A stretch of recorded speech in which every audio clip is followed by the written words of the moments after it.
There's this poem by a guy named Mark Smith called "When You Get to the Top of the Mountain, Pull the Next Man Up, the Next Woman Up, the Next Child Up." I think that's a good way to have a coda for a career I've been very grateful for.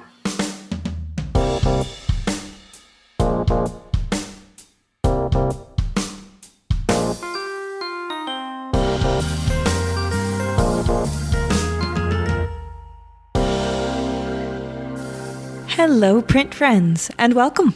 I'm your host, Miranda Metcalf. Each week I chat with artists who use print-based media to do something beyond the expected. This is a bilingual podcast, so if you subscribe to us, you'll be getting episodes in English with me, as well as in Spanish with Ronaldo Gil Zambrano. Together we speak to printmakers around the globe about their practice and passions in the world of printmaking. Hello Print Friend is brought to you by Speedball Art Products, who've been a leading innovator and manufacturer of printmaking products for over 50 years. Speedball's speed screens answer the call to have an easy-to-use way to screen print no matter your experience level. Whether printing at home, studio, or classroom, these ready-to-use mesh sheets allow you to create permanent photographic stencils without the need to mix emulsion or coat a screen. All you need is your design and you're ready to print. Pick up the Speed Screens kit for the most affordable way to get all the materials necessary for your next print masterpiece. There's a link in the show notes. My guest this week is Tony Fitzpatrick, artist, printmaker, podcaster, actor, boxer, tattooist, and renowned ornithophile. We talk about his growing up on the south side of Chicago and his early trouble staying in school, taking on a music festival in defense of one of the last mating pairs of piping plover in the world, making cover art for the Neville Brothers, and quite possibly, no, definitely, the best story I've ever heard about being discovered. So, without further ado, sit back, relax, and prepare to go to the birds with Tony Fitzpatrick. Hi, Tony. How's it going? Hey, Miranda. How are you? I don't know if you remember this, but you gave me one of the nicest compliments I've ever received, and it is one I have held close to my heart in times of trouble, which is that you said when I was leaving Davidson, you said that you hope I stay in this business because I elevate the field. Absolutely. And it was just like whenever I was feeling down or trying to get the podcast off the ground or working some stupid job because I couldn't get an art job, I would think about you saying that. And it just wants you to know it meant a lot to me. No, seriously, honestly, you dignified the business, and that's not a small thing. I love working with Sam Davidson. He's always been nothing but honest and a gentleman and a really good guy. I still work with him. Yeah. And I work with his neighbor 2 doors down, Frederick Holmes, who's the same kind of man. Those guys are something of an endangered species in the art world, but yeah, truly, they absolutely dignified the field. So. And, you served Davidson well, and you served me well. I mean, you put some cash in my pocket, kid, That's why we do what we do, yeah. I got for lunch the next day. So.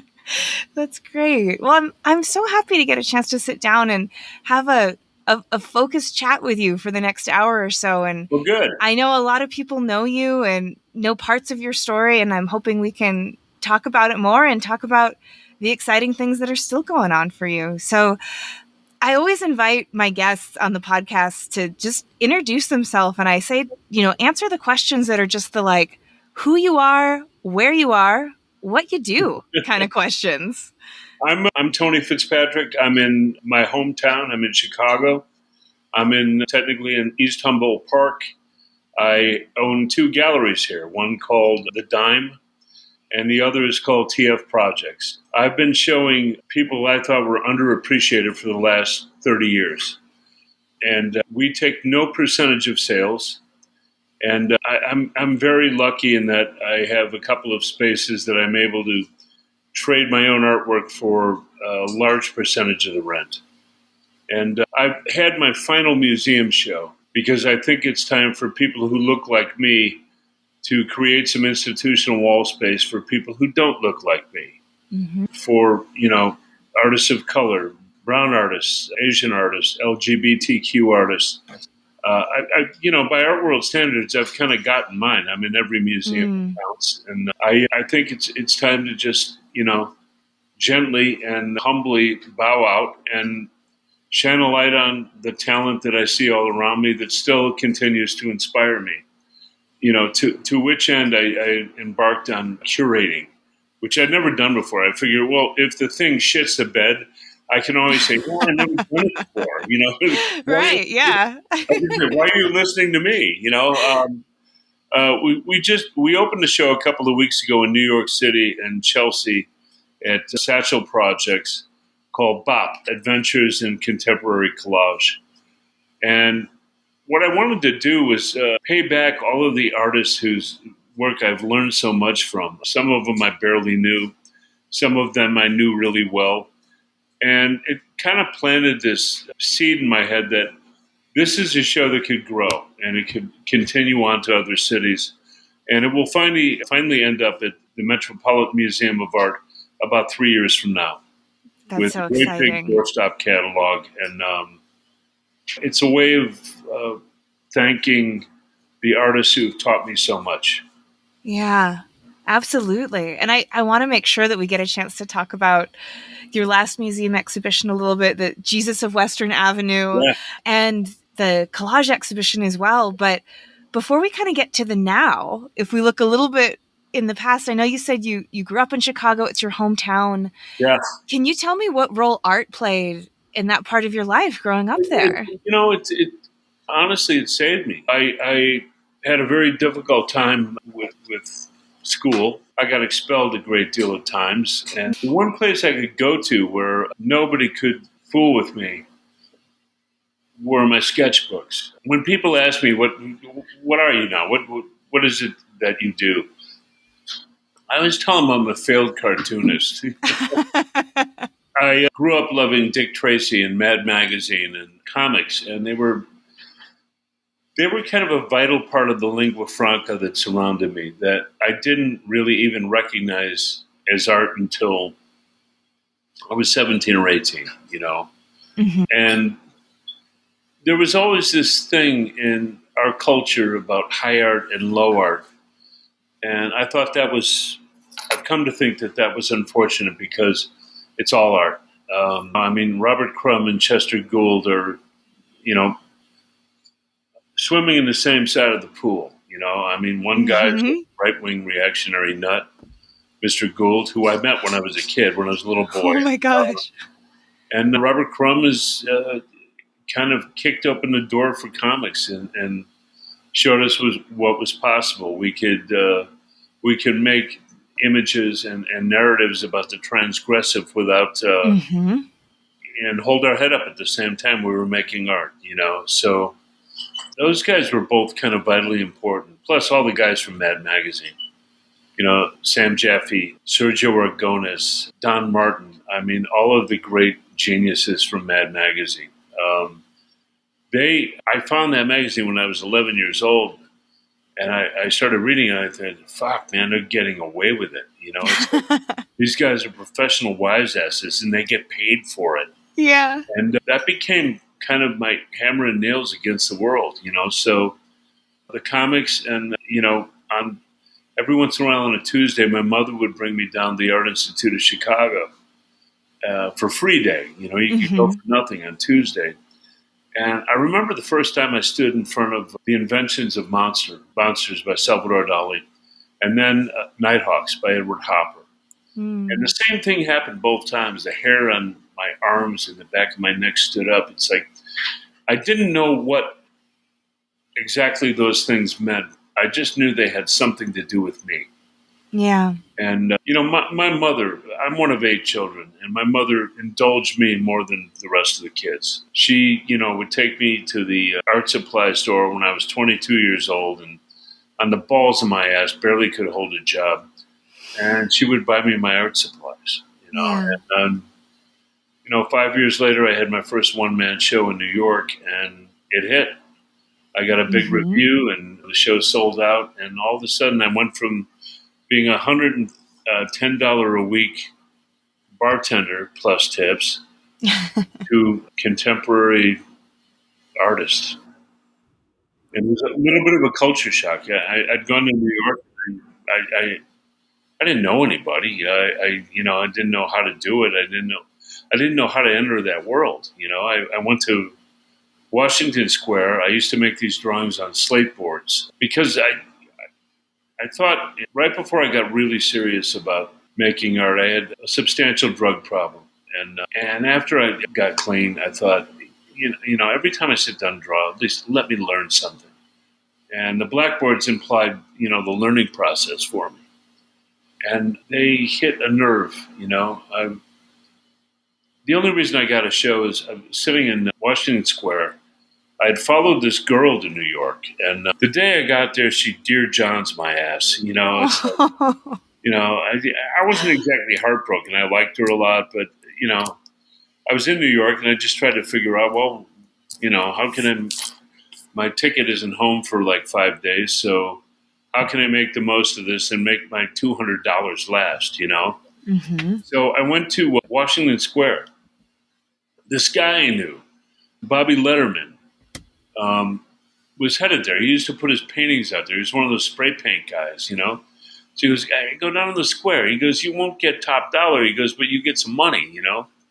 So I put 3 or 4 of my slates out, and about an hour later, I was working on another one, and this guy bops up. He's got a crew cut and kind of the cool glasses, and I can tell he's like hip. I look like a rube. I look like a biker, And he's looking at the slate drawings, and he goes, what are you getting for those? And Miranda, till that time, I never really even thought about it. Mm-hmm. So I decided to swing for the fence. I go, $50. And he goes, okay, I want those 3. And I'm wrapping them up for him with this new invention in the mid-'80s called bubble wrap. Uh-huh. And he says to me, he goes, are you going to be here tomorrow? I said, yeah, you coming back? He goes, yeah, I'm bringing a friend of mine. So I've got $150 more. It's like I'm going to be able to eat someplace that has silverware that night, And I felt really good about it. I was back the next day, and I set up a few more of my slate drawings. I had like 12 with me, And sure enough, man, this guy comes back, and he comes bopping up with the coolest guy I've ever seen in my life. He's a black guy. He's got short braids. He's smoking a joint. He's pops all over Washington Square.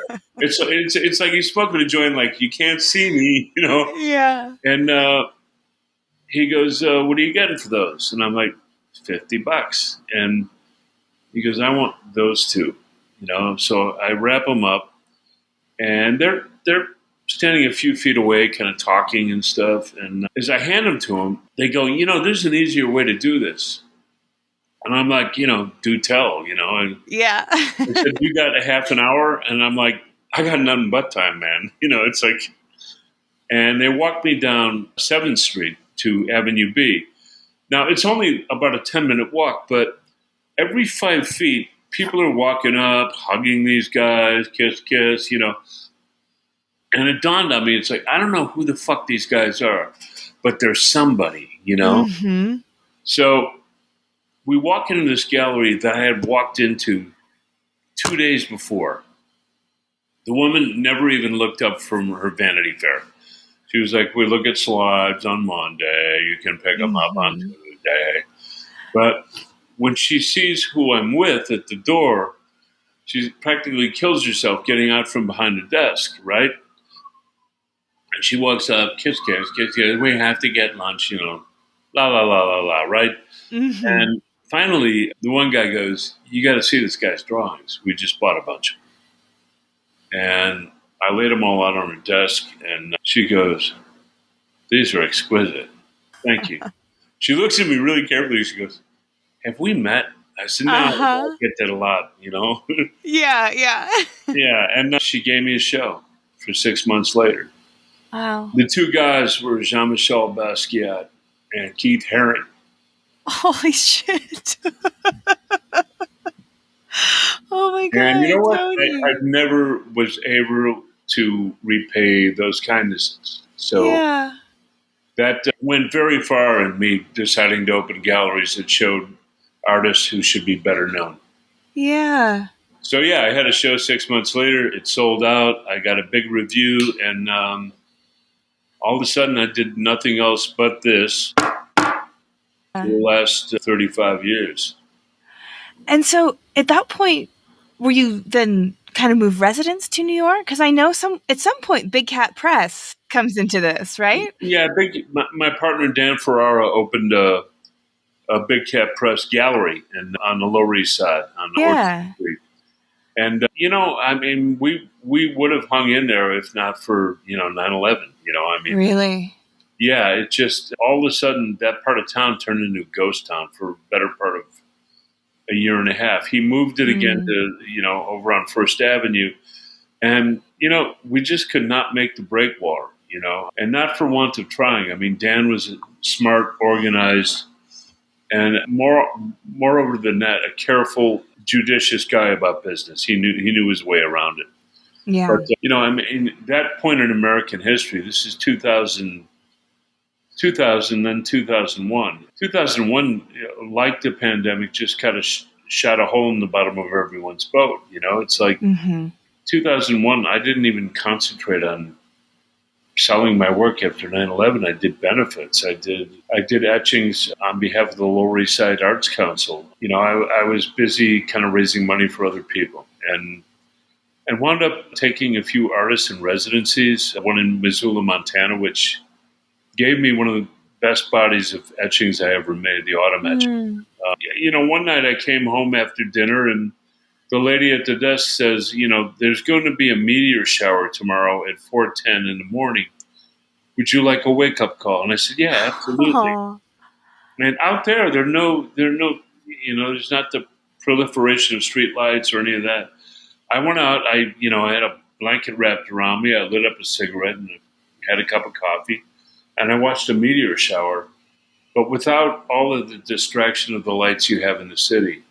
And it was like watching the sky have this celestial pinball machine. It was astonishing. And it was one of the things that kind of brought me back to nature as a subject. It brought me back to one of the things I did in Missoula is saw a lot of birds, Yeah. I know birds are a theme for you, and you constantly been present in meaningful ways. And, I'm someone who's just absolutely animal obsessed, and I completely identify with that. I feel like my higher power was getting to see wolves in the wild at Yellowstone once. It was like, I was like, that's it. I'm looking at God. And I kind of hold with that. I'm an atheist, I believe what Crazy Horse believed. I believed in the great mystery, and that if there's something up there guiding the whole thing, I'm not meant to understand it, and I'll figure it out when I get there. I don't ever hold people's faith against them. People of faith, it's like, have at it. If it does for you what it's supposed to do, which makes you more compassionate, more decent, more grateful for being alive, I'm all for you. I don't share what you believe. That's it. Yeah. But the birds are real important. I mean, they have been since I was a little tiny kid. My grandmother came to stay with us after my father had had a heart attack, and every morning she would toast a couple pieces of bread, spread jam on them, chop them all up, and throw them out the back door for the birds. And I'm one of 8 children. We never wasted food, So I said to my grandmother, why are you giving all our bread to the birds? I'm like 5 years old and a little shit, And she goes like this to me. She goes, give your ears a chance. She opens the window and I heard it, sparrows, blackbirds, mourning doves, finches, bluebirds, this operatic cacophony of sounds. She goes, for a piece of bread, you can hear God singing. Oh, I just got goosebumps. That's so beautiful. That's so beautiful. That one pretty much destroys me every time I think of it. Yeah. Oh my God. So, whenever I needed to get out of the shit house with my mother, I'd draw her a cardinal. When I get bounced from the school, and she would stick up for me with my father. She would say, And they were after him. They pestered him. They wanted to take his sketchbook away, and he told them to fuck off. So I'd be in trouble. The old man would be pissed, but I would make my mother a cardinal, and I wasn't grounded anymore. I figured out that keeping me in school was just a way of keeping me off the street, And when I got kicked out of school, I would go to work with my father. My father was in the funeral business, sold burial vaults. So he called on funeral homes. Now, if you went to work with my father, at lunchtime you got to eat in a restaurant, which was a treat.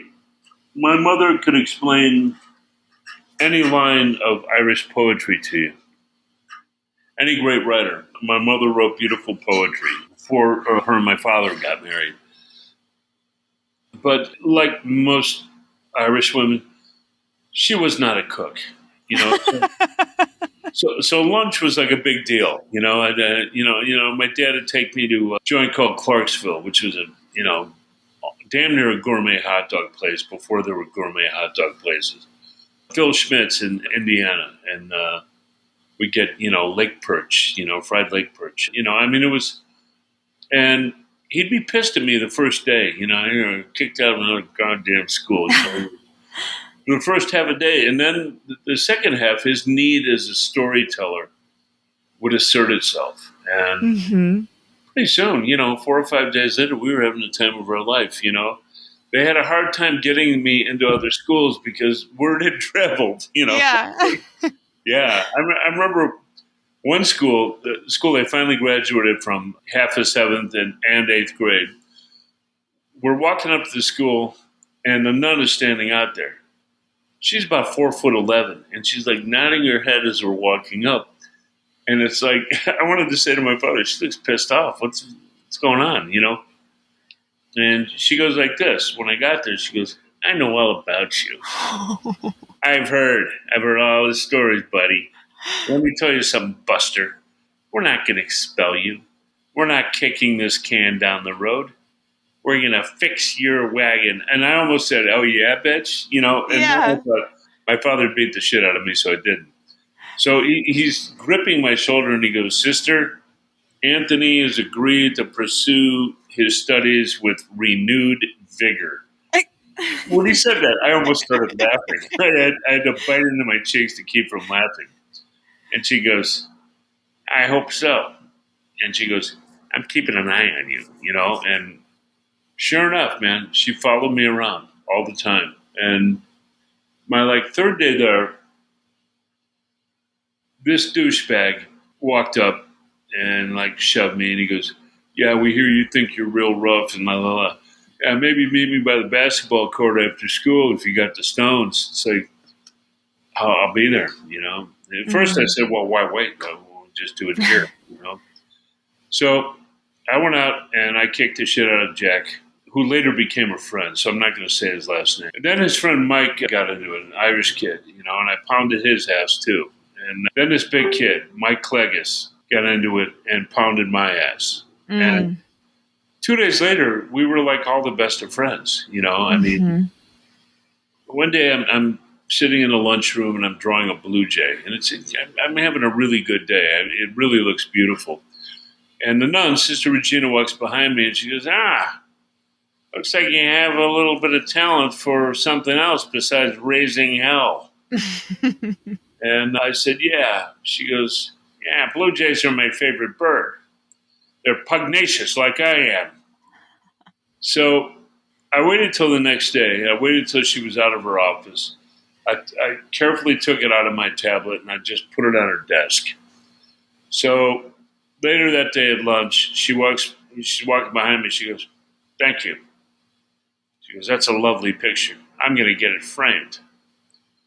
And I said, well, I know a frame shop. I can get you a deal. She goes, maybe they'll donate it. I said, Sister, things aren't that good, But the guy did donate it. The guy was a friend of my father's. He had a friend shop in town.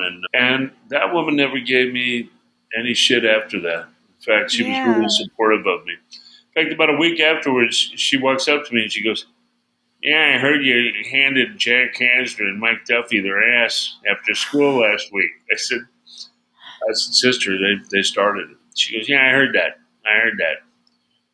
Or else you'd be doing detention. I said, I understand. I'm not. She goes, try to avoid kicking the shit out of all your classmates.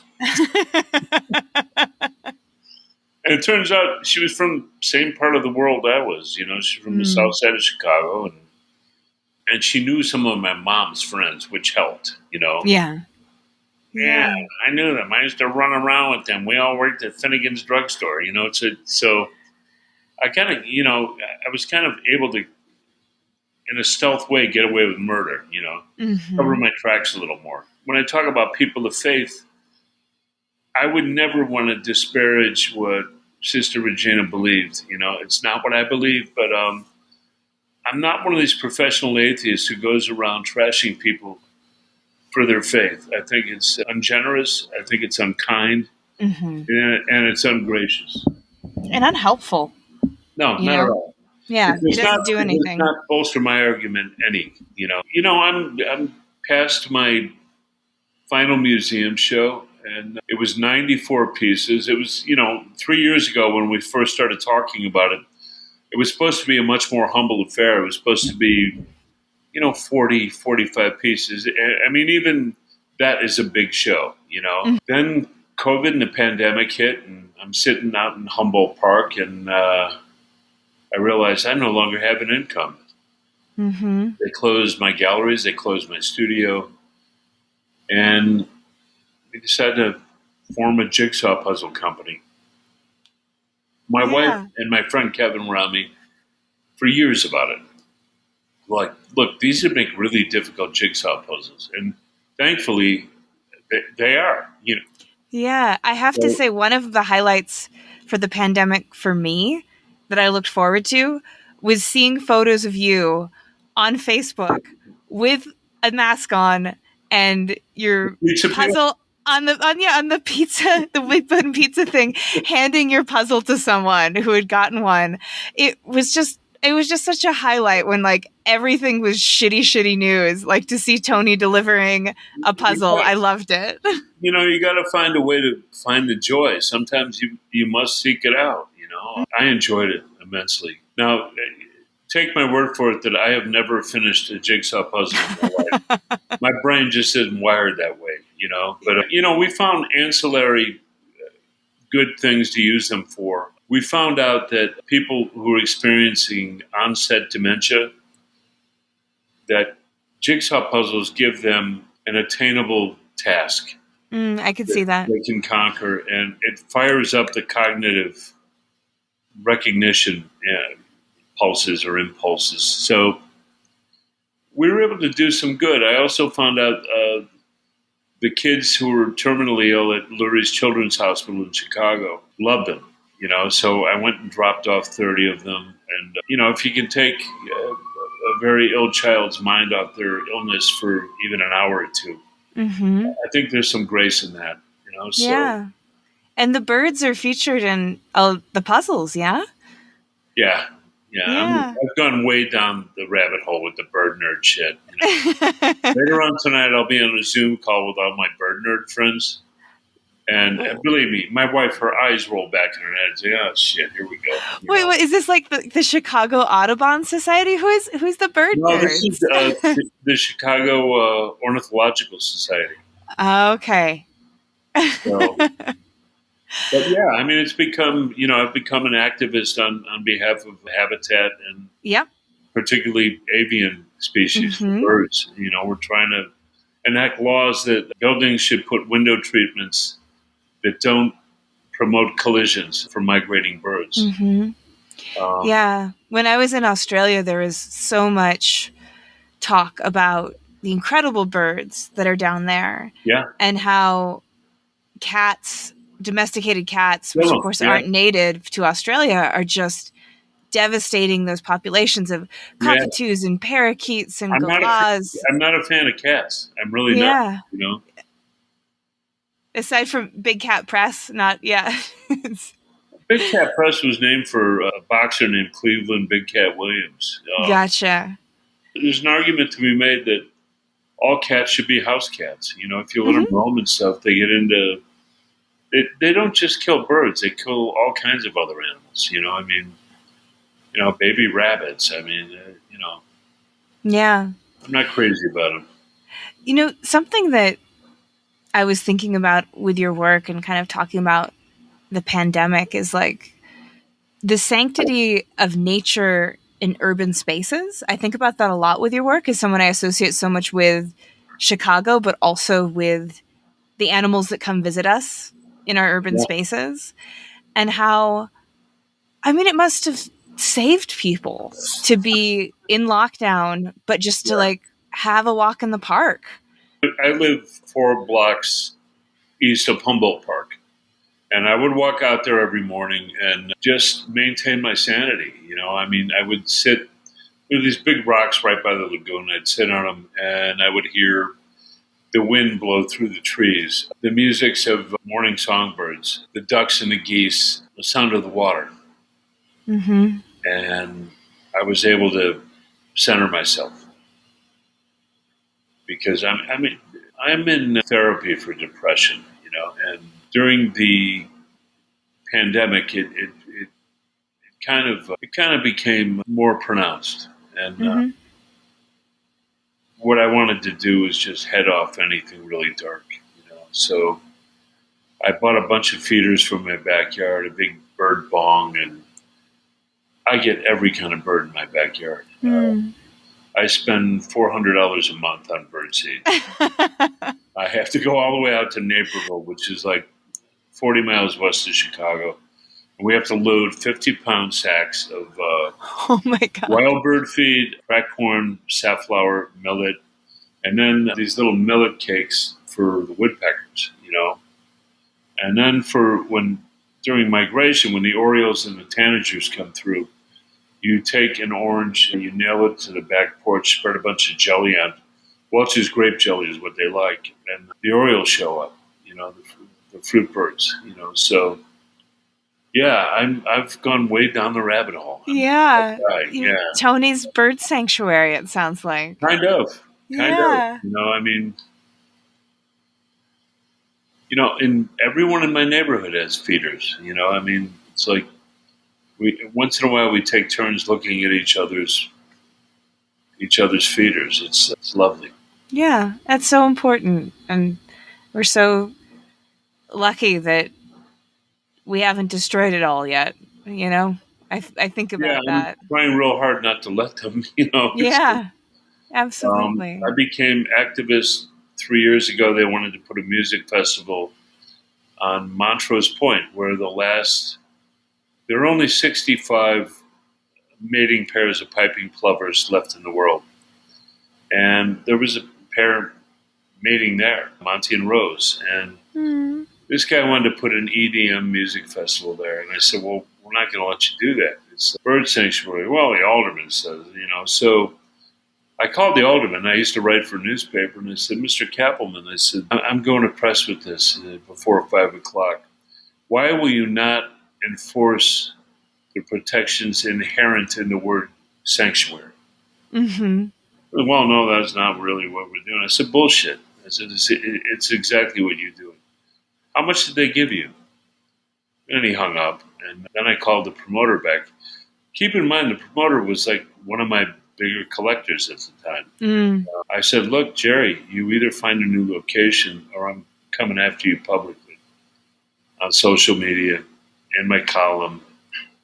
Well, we're moving, 300 meters north of where. I said, that's not enough.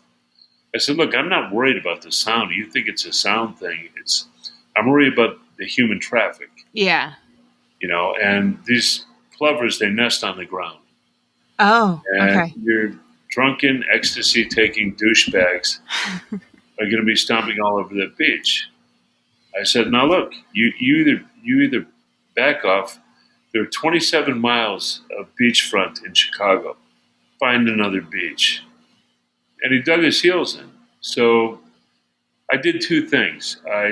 On social media every day, I held up a sign saying, Jerry, do the right thing. Move Bambi on the beach. And I did this constantly. And then I talked to 2 biker clubs, and I said, guys, if he doesn't back off, I would really like it if we made a human chain surrounding the nesting area. And both clubs, the Booze Fighters and Half Fast, agreed. Oh and my they're like, gosh. hey, Tony, he goes, any of the emo crowd comes near, we'll stomp them into the fucking ground. You don't have to do that much. I said, but make sure they know it's definitely a possibility, So That's such an amazing then image, a this tribe chain called, of bikers protecting these yeah, birds. It's so beautiful. well, I've done patches for both of those clubs, Yeah. and so then a tribe called Quest is a headliner, and my friend knows their tour manager. He's a birder. He's one of the most well-known black birders in America, and he tells them a story, and he sits the guys from Tribe down and he says, hey, we may carry firearms, we may deal some herb, we may, but we have no truck with extinction. It's like, dog, we don't pull out of this, we're buying ourselves $5 million worth of bad publicity. And they pulled out. And that sunk the whole thing. And Mamby withdrew, and the promoter, who hates me to this day, I thanked him publicly on social media. I said, Jerry, thank you. The environment thanks you. And a pair of mating piping plovers thanks you. You did the right thing. It isn't all about money. And he kept telling this guy who worked for him, who I gave a show to, a marvelous photographer named John Suss. What Tony did to me was actionable. And John finally said, hey, you know what, Jerry? You're full of shit. If it was actionable, you'd have had him in court. Yeah. And secondly, Jerry, you were wrong. You were pure D fucking wrong, So then John has a show like 4 months later in my gallery. Jerry shows up. He walks over, he shakes hand, and I said, I'm grateful that you're here for John. He goes, yeah, I am too. I'm here for John. I said, I understand. Yeah. And we never spoke again. So. Yeah. Well, it's funny because I know that, you love music. You've done album covers. You talk about the way your work, you compare it to jazz. It wasn't about that you're not for people listening and having access to music. I associate you very much with that side of the world as well. Music. Had he moved that to another beach, I'd have gone to that festival. I've done 20 album covers for Steve Earle. I did one for the Neville Brothers, one for Lou Reed. I've done a ton of jazz covers. Most notably for Frank Catalano, who I think is probably the greatest saxophone player on the planet right now, the greatest living. And I always do them for nothing just because, they don't pay jazz guys anything. Yeah. And every time I ask him to play an event for me or something, he can't wait to do it, I don't have any musical talent, so the only way guys like me who look like this get to be in the music business is you got to be able to do something, So I do album covers. And I've enjoyed it. It's been, with Steve Earle, I've been able to witness the making of an astonishing American songbook. He is every bit as important to my generation as Woody Guthrie's was to my father and my grandfather. So, yeah, I'm pretty blessed. I've been very fortunate. How does the process work when making an album cover? Do you get to listen to the album first and get inspired? Back when there still was a recording industry. Right. The first one I did was for the soundtrack of a film called Something Wild. It was made by my friend Jonathan Demme, who was one of my biggest collectors. And then about a year and a half later, I got a phone call from an A&M executive named Jeff Gold. And he said, Aaron Neville was in my office and he saw your book. Would you like to make an album cover for the Neville Brothers? I said, yeah, I would. He said, well, this weekend you're flying to New Orleans. Oh my gosh. To meet with the brothers. And we think the name of the record is Yellow Moon. So I went down and I met with Aaron and Cyril and Arthur and Charlie. And I became quite close with Charlie for a long time, this saxophone player. And, they took me around their New Orleans. They took me around their history. They gave me a book called Up from the Cradle, which describes how all of the musics that preceded them became present and alive in their music. And I got it. I always wondered why the Nevilles were never a huge hit on radio. And it's like, I know why. I worked in radio for 10 years. Nobody knew where to put them.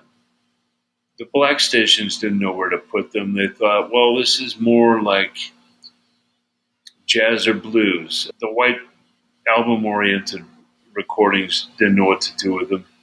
Because it's like this belongs on the black stations.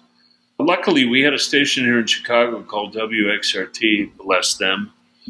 And they were big fans of the Nevilles, and they played the hell out of Yellow Moon. And the cover won a Diamond Award for album covers, which they don't give you any money. They just send you this fucking plaque, But it was like a feather in my cap, and, I've started doing other album covers. I've done a lot of them for bands who, nobody's ever heard of, the one I'm happiest about now, I just did it for an American singer-songwriter named Joe Pug. His real name is Puglisi, he's from Maryland. And he wrote a record, the title track was called The Nation of Heat. And I love the song so much, I asked him if I could title one of my Steppenwolf shows, Nickel History of the Nation of Heat. And he performed that live for that show, just to be a good guy, and he became my dear friend. And they re-recorded the record because when he first recorded it, it was just him and a guitar. Yeah. This time the band breathed new life into those songs. And it just came out again. If you get a chance, get it, Yeah. If you don't like it, I'll reimburse you, it's so good. So, I'm able to, support the musicians that I'm really fond of, Yeah. And who knows why anyone hits it anymore. It's like there's no recording industry. A good deal of it is dependent on social media.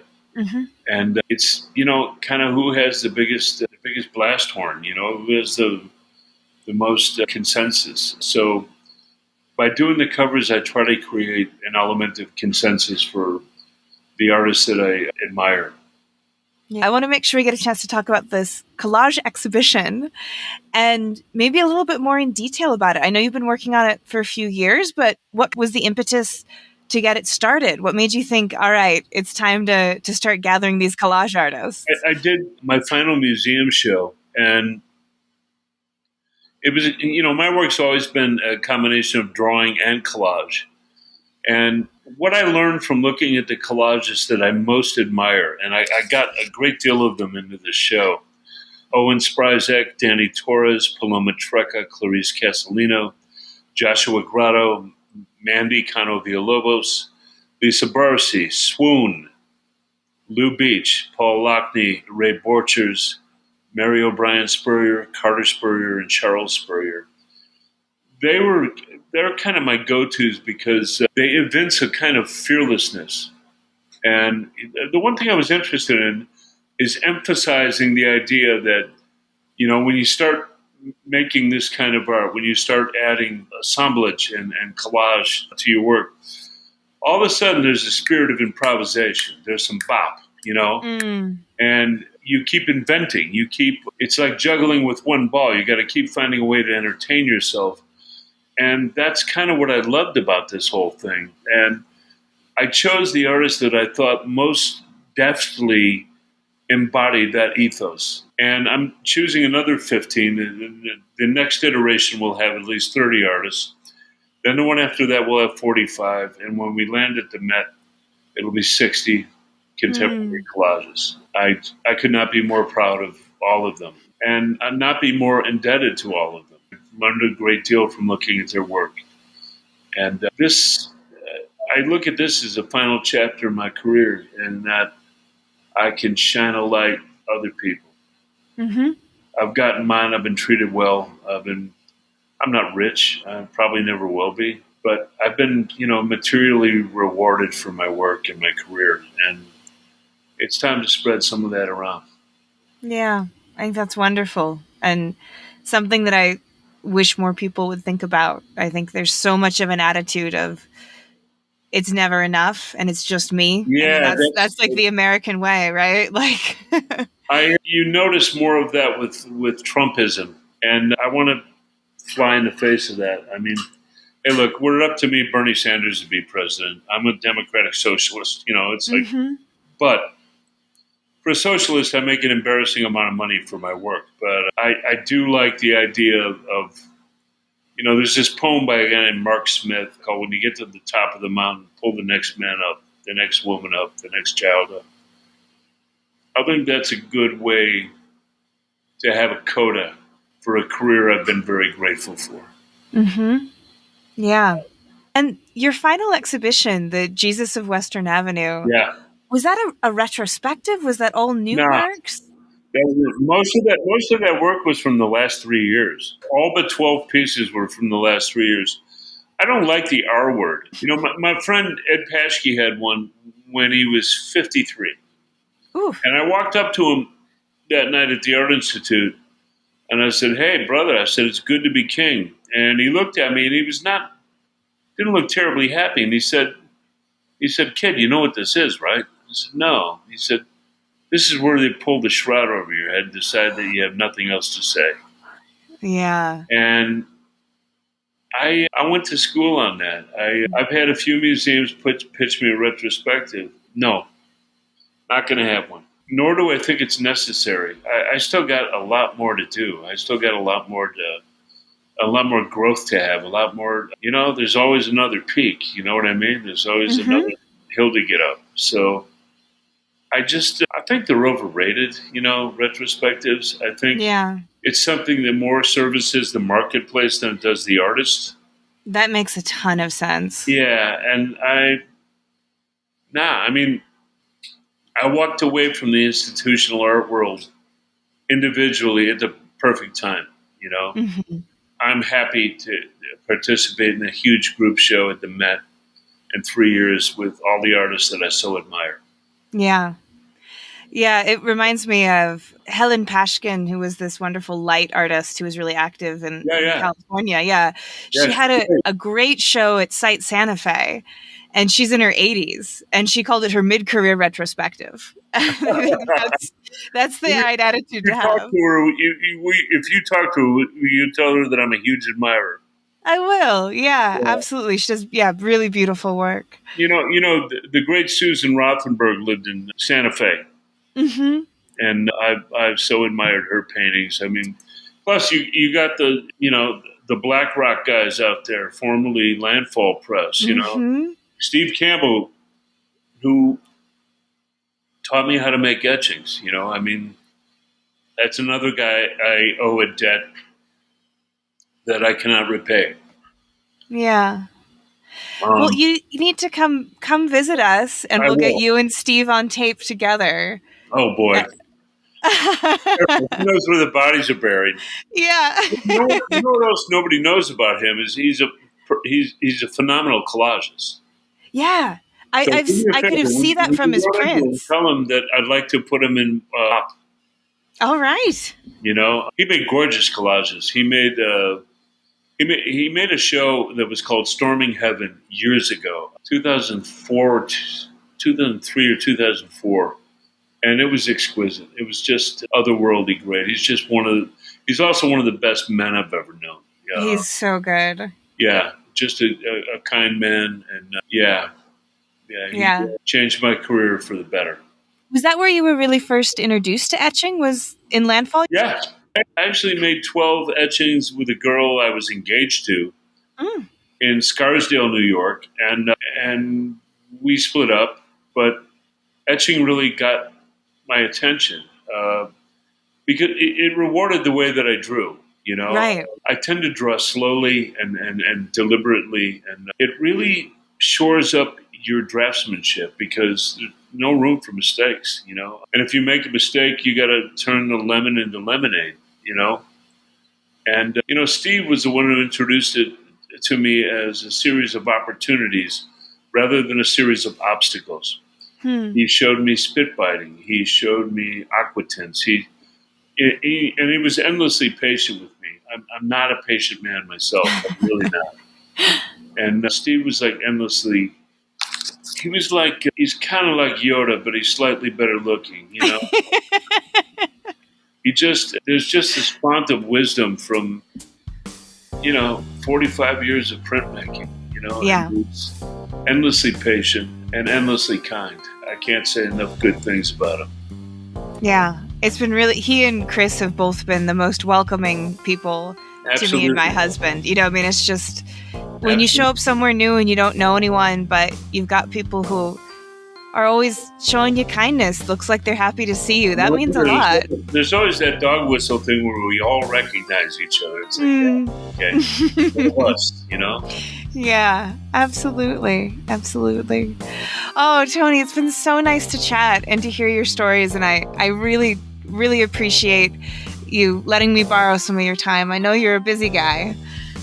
I'm happy to be here. I'm also happy that there's a podcast that's centered in printmaking. Good for you. I'm going to send you some names of people you should talk to. I will definitely be glad to get those. So thanks so much, Tony. If you like today's episode, we have a Patreon where you can help us keep the lights on and get bonus content like Shop Talk Shorts, where our editor Timothy Pauschak digs deep on materials, processes, and techniques with past guests.